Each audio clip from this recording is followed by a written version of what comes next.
Thank you for coming so quickly, whoever you are.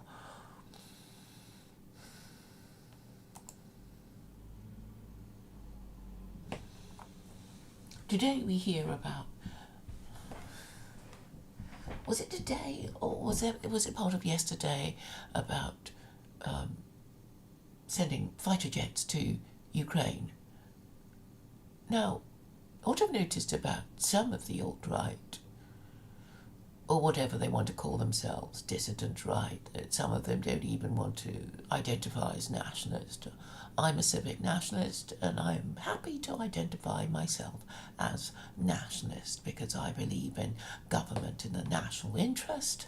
I think it is a universal desire to have our government govern in a national interest. I don't think we should be ashamed of having this aspiration that our government should govern in a national interest, so that if it asks us to do something that we don't like to, such as pay taxes or make some kind of sacrifice, we would be prepared to do it because we think that because the government is governing in the national interest, we would be morally obliged to do what it asks. Obviously, you mustn't keep assuming that we are a bottomless pit of goodies to be extorted.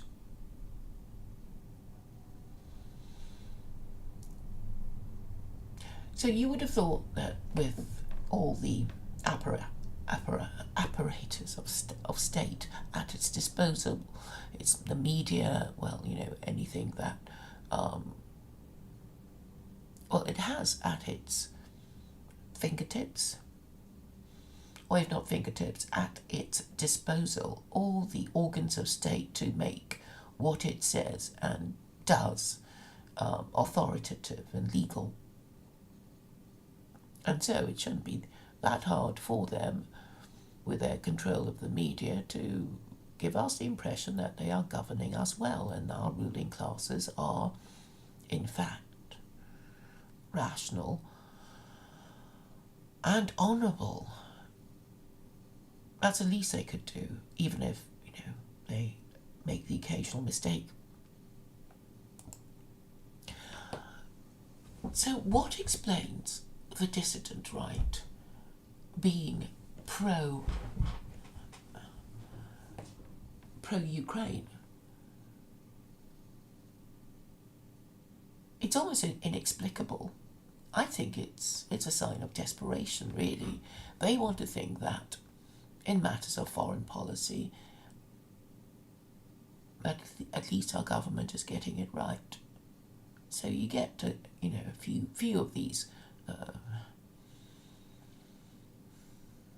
members of the dissident right who think that by supporting the government, they are somehow managing to stay in the mainstream, that there is something about them that the government will approve of. And we know this through Richard Spencer. Richard Spencer is a neocon, and he has been known to submit to neoliberalism and neoconservatism. He talks about imperium, and imperium means American imperialism, and American imperialism means NATO wars.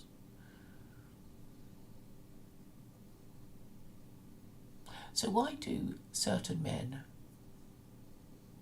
persist in the state of, in the face of all evidence to the contrary that attacking Ukraine is a good idea and will lead to better things in the future? I think it's just because they want to feel that their government is doing something right.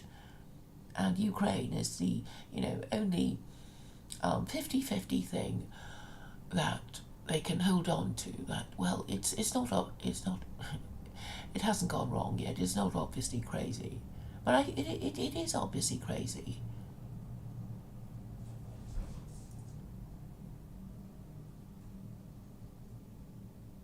It is obviously crazy to start a war in Europe if you are Europeans at the behest of the Americans who don't care about us. If we have. If it goes nuclear, well, America is a continent and an ocean away. They don't care about Europeans, but you would have thought that Europeans would care about Europe and themselves. But they don't. All their leaders are stupid, scared, corrupt, and are proposing to throw more weapons at Ukraine, which will make Russia more likely to press the nuclear button. They have no answer for any of their positions, really. I can identify at least 3 of them. I cannot really explain their perverse support of the war in Ukraine other than the desire to think that their government isn't completely crazy and they've got something right. If they've got everything in their domestic policy wrong, they could still be right about foreign policy. And because they've always hated Russia, because the propaganda has always been anti-Russian, they feel justified in believing all kinds of things about the Russians. And that is why they support the war in Ukraine. And I'm being charitable, really. Why not just accept the truth that your government is stupid or evil or crazy? It doesn't matter. Does it matter whether they are stupid or crazy or evil? They're still doing what they're doing. And you've got to stop them. Oh, but you're not even thinking about stopping them. You're going to support them. You're going to support this ridiculous Zelensky who gets to wear cargo pants and combat fatigues in this shit show that is meant to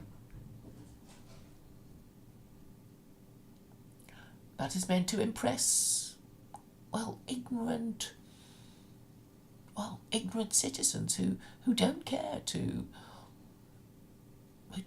study foreign policy, who find certain ideas and names intimidating. It's some foreign country, it's Russia, it's got the weird places with weird spellings and people with long names. They're not interested. They're not going to check anything that the BBC says about these foreigners in foreign countries. They don't give a shit. So it's safe, I suppose. Tactically, it's safe to say, oh, you support the war in Ukraine because, well, it hasn't gone wrong yet, right? It hasn't gone wrong. So I think that's a reason any European would support the war in Ukraine.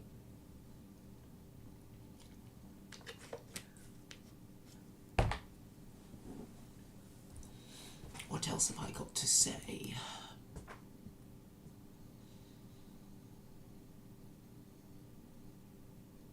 I should just title this My Views of the Dissident Right who Support the War in Ukraine. I think that's what I'll do. And I will talk about another subject later.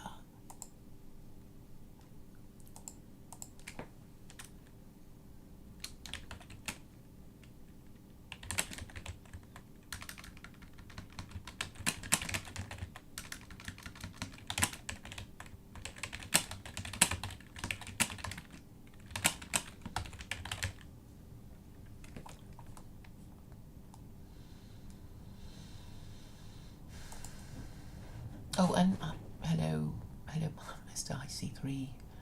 Thank you for coming by.